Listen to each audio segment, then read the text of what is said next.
Well, hello there, and good morning to you. It's Sunday afternoon here. We're looking at the 17th, so you might want to consider overnight shipping if you're going to send me birthday gifts. Nothing would make for a better birthday gift than if this man, George Roger Waters, were to read my question. I remember telling my wife about a month ago, gee, nothing would make me happier if I could just ask a single question to Roger. I know what that would be. And I told her my question. A couple of weeks later, up pops this on social media. You can type your question in and it might get picked. He might answer your question on social media. How cool is that? So I went over there, I typed my question in, I hit enter. I didn't even consider it, and I got to tell you, I'm a legitimate enough Roger Waters fan. And when I say that, I'm not just talking about his solo albums. I consider the golden era to be his work as well, because he wrote all of it. So I'm a Roger Waters fan first and foremost. Secondly, I'm a Pink Floyd fan. Of course, I realized that the other guys had a lot to do with why it sounded how it did. Nick's drumming, Rick's keyboard added so much atmosphere. And of course, you can't forget Dave Gilmour, the guy who was singing and the guy who was playing the guitar. So, of course, they were a team, but Roger was at the helm. He wrote Dark Side of the Moon. It is what it is. You don't get to have one without the other. I went over on Reddit to see how people were talking about this. One guy said, I asked him about his inhale scream. When did he start doing the inhale scream? Well, I'm guessing the answer to that is probably when he was a kid. The final comment on the Reddit thread about this Roger Waters Answers Fan Questions was, when did you turn into such a massive sourpuss and decide to ruin the band? And this is exactly what I'm talking about. Don't send in questions about Polly Sampson. Let's get over it. You know, you don't get one without the other. You don't get the Roger Waters who wrote the final cut without the Roger Waters who decided to leave the band because Dave Gilmour stole Final Cut from him by going to Alan Parker saying, we will veto whatever his vote is. So I look at it like Roger was kind of forced out of his own band by David Gilmour going behind his back, conspiring with the director of this movie to veto Roger's vote. That's a really horrific, betrayal. That's a betrayal. And I wouldn't want to be in a band with somebody who betrayed me like that. And most fans don't ever consider that. They just take the situation and they for some reason Roger is easy to hate. He's got that FAGGOT talk. He talks like a GAY man, and because he's from Britain, insert hillbilly accent here. If you ever saw the movie Idiocracy, you know what I'm talking about. The dumb hillbilly American hears the British guy and thinks that he's a homosexual because of how he speaks. So this is what we're up against. We're up against people, and what we're up against, I mean when you go to a comment section, anything related to this band's music, and you see people attacking Roger Waters out of the blue. And this is because there is a good number of people that discovered Pink Floyd through FM radio. They discovered Pink Floyd, and this is a younger generation. Their first Pink Floyd music was Momentary Lapse of Reason. So that's the situation. That's what this poor guy is up against. I couldn't even imagine what it would be like to be him. The how heavy my heart would be. You have so many people hating on me. It's really sad. It's really sad. But it's getting back to these questions. I don't think Roger has vetted the questions. I think he's got someone else picking them. Because asking a guy like this, what's your favorite Pink Floyd song? Or what's your favorite Pink Floyd album? Those are just ridiculous questions. And I'll tell you why. He's not that type of guy to play favorites. And the answer he's going to give you is going to automatically default to the last thing he worked on. Because this is the type of how his mind works. This is the type of artist he is. He dips into his own well and he redefines previous work. Okay? And there's nothing wrong with that. Petey Two Finger, I'm looking at you. Now, if you were to say what's your favorite Golden Era Pink Floyd song, more than likely the answer you would get is the Comfortably Numb version that he did on the Drill Tour, simply because that's the Golden Era Pink Floyd song that he more recently reworked. So that's the Golden Era Pink Floyd song that he worked on most recently. Okay? So this would be relevant as a contender for his favorite. And I'm just trying to explain to you how this guy's mind works. So asking, like, you can kind of figure out that's a dud question. It's not going to get you an entertaining answer. And mind you, like I said, my birthday's coming up. Nothing would be a better birthday gift than to have this guy answer my question. But looking back at it, I don't think he will. I do not think he will. I think he would personally veto this question for a number of reasons, and we will discuss all of that. But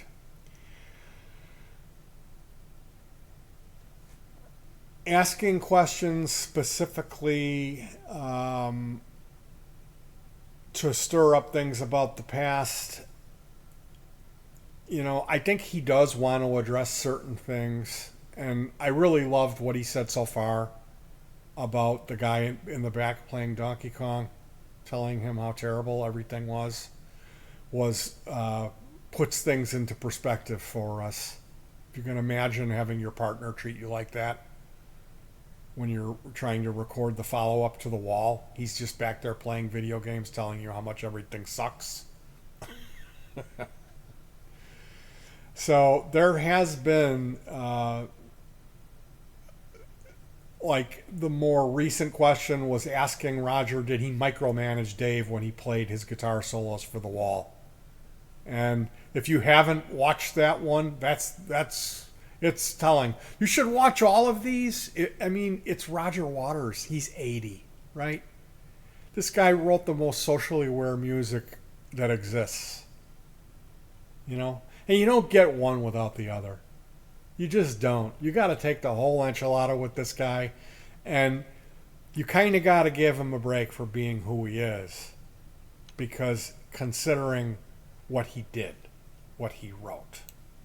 So, before I give up the goose and tell you guys my thing, let's pop over and do the Roger Waters trivia question. So he was a keen sportsman and a highly regarded member of the school's blank and blank teams. Cricket and basketball, cricket and rugby, football and rugby, baseball and football. What do you guys think? I think it's the most British of the four, and we are correct. His childhood's birthday is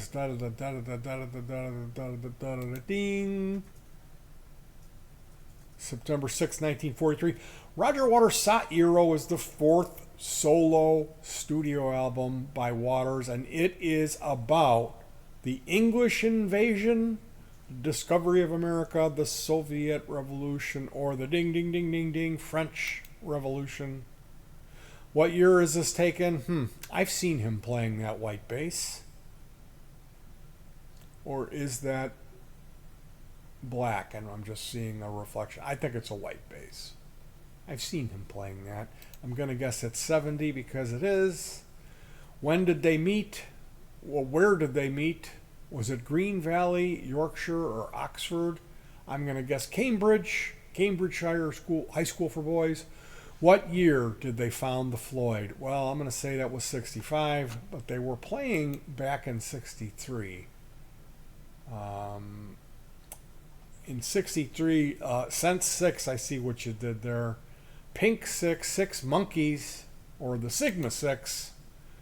But they also used the name Megadeth. They also used the name Screaming Abdabs. So, what was Waters' father's job? Well, coal miner, that was his grandfather. Pianist was never mentioned. Car mechanic never mentioned. Dentist we would have heard about. I'm going to say this is coal miner, and it's just this question is just not really worded properly because his father was the son of a coal miner. His father, Eric Fletcher Waters, was a Labor Party activist, a school teacher, a devout Christian, and a Communist Party member.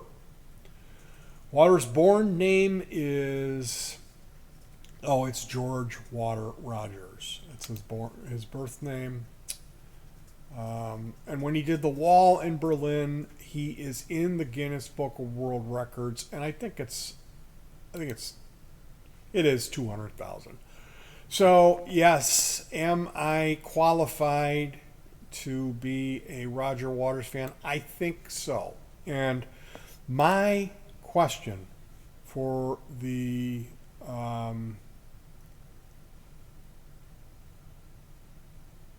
man himself: what is the noise emitted from the pizza? No.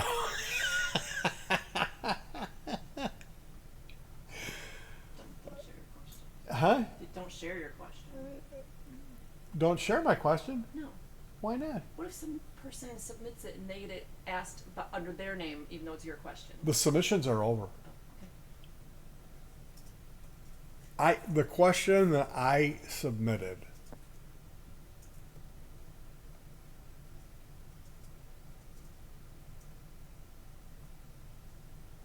was why did you laugh at Sid when he suggested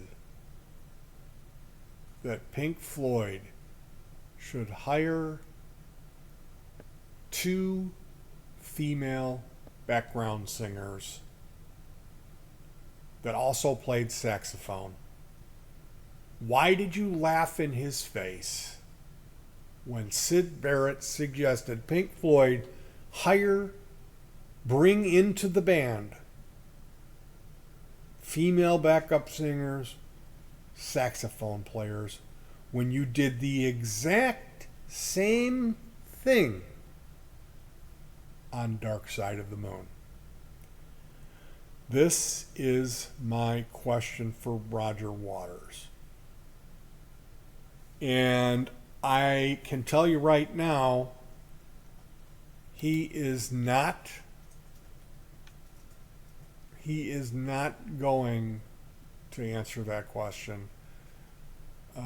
Simply because, number one, if you ask him questions going back to the golden era, he says, I don't remember what I did yesterday. That was 40 years ago. How do you expect me to remember that? And it also, it's like kind of a convoluted question. It's like, in order to properly answer that, he would have to say, well, at first, when I reacted to it, it seemed a bit much. But eventually, when I considered it, I realized he was right. And boy, was he ever right in suggesting Pink Floyd add female backups and a saxophone player. Because we knocked it out of the park when we did just that with Dark Side of the Moon. And I just don't see him. I don't see Roger. Like I said, you don't get one without the other. But if he is looking to redeem himself in the eyes of the social conscience, I would highly suggest you answer that question. And you answer it just how I did right there. So there you go, Roger Waters people. If you're watching this, you know what to do. You know how to make my birthday wish. You can have him send a limo here to Downers Grove, pick me up, take me to O'Hare Airport, fly me out there, and I can join him on tour as his spiritual and psychological counselor. I can do his dietary needs. I can make an oleocitrate lemonade. I can take care of the pooch. I can feed the dog the treats. I can let him beat me at snooker or pool, whatever, billiards, I think is what they call it. And I'll even eat the fish. If he's going to cook some fish, I will do my best to consume that without regurgitating it. Although if I could just have some chicken or something fried, if the fish is fried with some tartar dipping sauce, maybe I'd have a better chance with it. You guys take care of yourselves. I'm going to be doing another video today. I've got more to talk about, so hug your pets, and in the meantime, I will be back for more fun. You guys take care. Keep warm. It's starting to get chilly out. Hug that pet of yours, and peace.